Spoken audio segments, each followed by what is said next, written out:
Hai, sahabat YT Artikel 2. Apa kabar kalian semua? Semoga kalian semua dalam keadaan sehat. Amin. Sebelum melanjutkan ke ceritanya, jangan lupa tinggalkan like, komen, dan subscribe. Karena dengan like dan komentar kalian, yang semakin membuat admin semangat mengupload lanjutan ceritanya.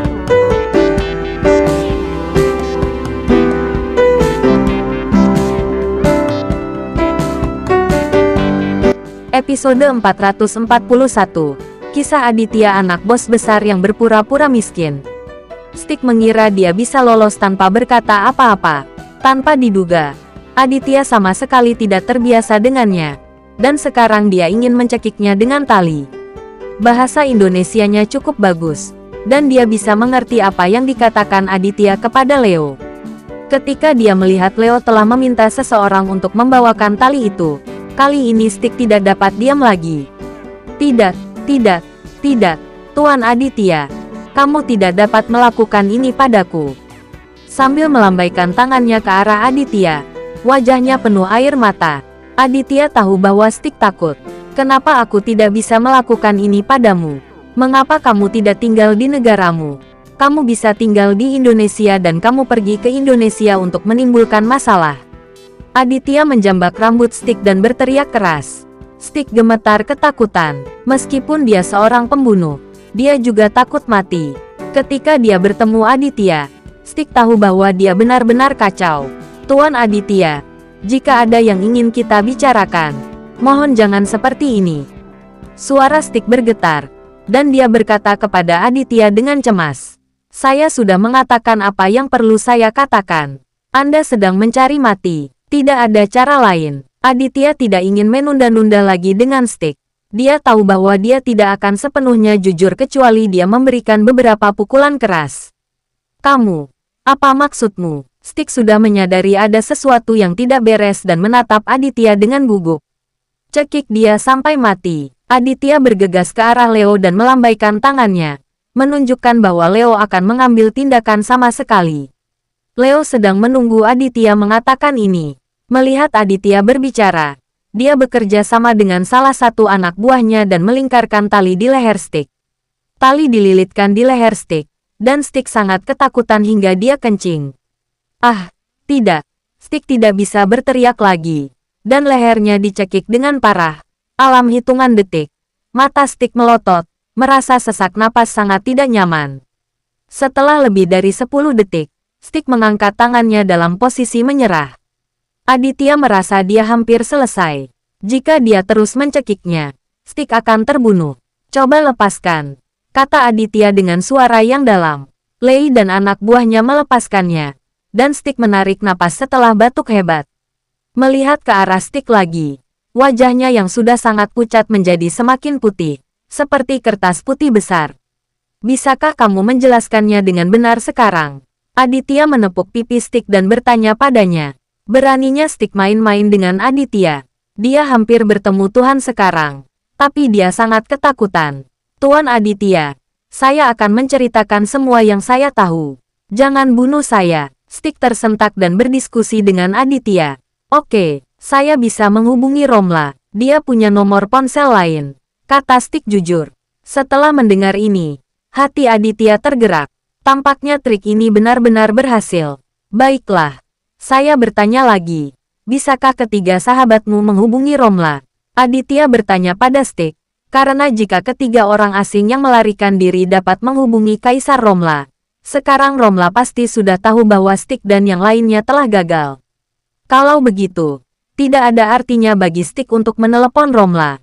Mereka bertiga tidak bisa menghubungi Romla. Dia hanya memiliki satu jalur kontak denganku, kata Stick kepada Aditya. Aditya merasa senang setelah mendengar ini. Tampaknya ada harapan untuk menangkap Romla hari ini. Kalau begitu, panggil Romla sekarang dan katakan bahwa kamu telah berhasil dan aku telah jatuh ke tanganmu, kata Aditya dengan suara yang dalam. Oke, aku akan mengatakannya. Stick setuju dan memutar nomor. Panggilan itu tersambung dengan cepat, dan Stick menyalakan speaker ponsel saat Aditya bertanya. Benar saja.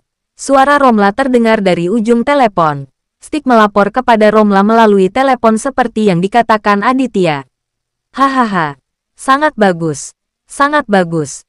Tuan Stick, segera bawa Aditya ke tempat yang telah kita sepakati sebelumnya. Setelah Anda menyerahkan Aditya kepada saya, kamu bisa mendapatkan imbalannya itu. Sangat bersemangat. Baiklah, Romla. Saya akan sampai di sana secepatnya. Setelah berbicara, Stick menutup telepon. Tuan Aditya, apakah yang saya katakan baik-baik saja? Stick bertanya kepada Aditya dengan tatapan menyanjung. Tidak buruk. Setelah Aditya selesai berbicara, dia berkata kepada Dylan di sampingnya.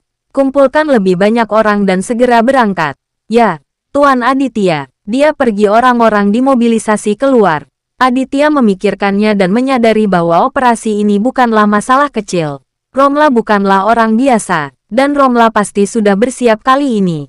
Pasukan Dylan sendiri mungkin tidak akan berhasil menangkap Romla. Jadi Aditya menelepon Karisman lagi dan memintanya untuk membawa beberapa anggota pasukan khusus dan berangkat bersamanya. Dalam waktu kurang dari 5 menit, Karisman tiba dengan cepat bersama beberapa anggota pasukan khusus. Saat ini, ada 7 atau 8 mobil yang diparkir di depan kota hiburan. 2 di antaranya dikendarai oleh Karisman dan yang lainnya, dan sisanya adalah mobil milik anak buah Dylan. Tuan Aditya, apakah Anda akan berurusan dengan klub api? Karisman bertanya pada Aditya, karena sudah menebak apa yang akan dilakukan Aditya.